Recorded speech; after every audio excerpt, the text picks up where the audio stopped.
બજાર લગભગ ફ્લેટ બંધ થયું. વિક્સમાં ઓર ઘટાડો થયો છે. એફઆઈ કેશ માર્કેટમાં બાયર રહ્યા, પરંતુ ઇન્ડેક્સ ઓપ્શનમાં મોટી વેચવાલી કરી છે. તો સ્માર્ટ મનીનો વેચાણ શું સંકેત આપી રહ્યું છે તેના પર ચર્ચા કરીએ. નમસ્કાર મિત્રો, માર્કેટ મૂડ 7 જુલાઈ. આજે બજારમાં લગભગ પૂરા દિવસમાં વોલેટિલિટી જોવા મળી, પરંતુ અંતે ઇન્ડાઇસીસ ઓલમોસ્ટ ફ્લેટ બંધ થયા.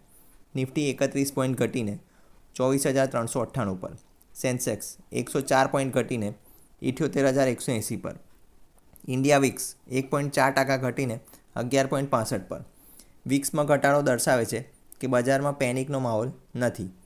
આંકડા પર નજર કરીએ તો એફઆઈએ કેશ માર્કેટમાં 393 કરોડની ખરીદી કરી. તેની સામે આપણા લોકલ પ્લેયર ડીઆઈઆઈ 383 કરોડનું વેચવાલી કરી.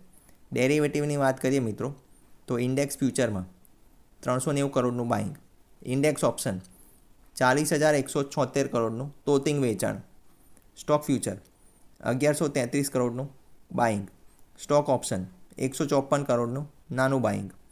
ડેટા કહે છે કે કેશ માર્કેટમાં એફઆઈ બાય કરી રહ્યા છે. ઇન્ડેક્સ ઓપ્શનમાં અને સ્ટોક ફ્યુચરમાં પણ બાય કર્યું છે, પરંતુ ઇન્ડેક્સ ઓપ્શનમાં મોટું વેચાણ દર્શાવે છે કે ડેરિવેટિવ સેગમેન્ટમાં હજી પણ ખૂબ મહત્ત્વપૂર્ણ એક્ટિવિટી બની શકે છે. એટલે કે આજનો માર્કેટ મૂડ સ્પષ્ટ છે. કેશ માર્કેટમાં વિશ્વાસ છે, પરંતુ ડેરિવેટિવના ડેટા સમજવા ખૂબ જરૂરી છે.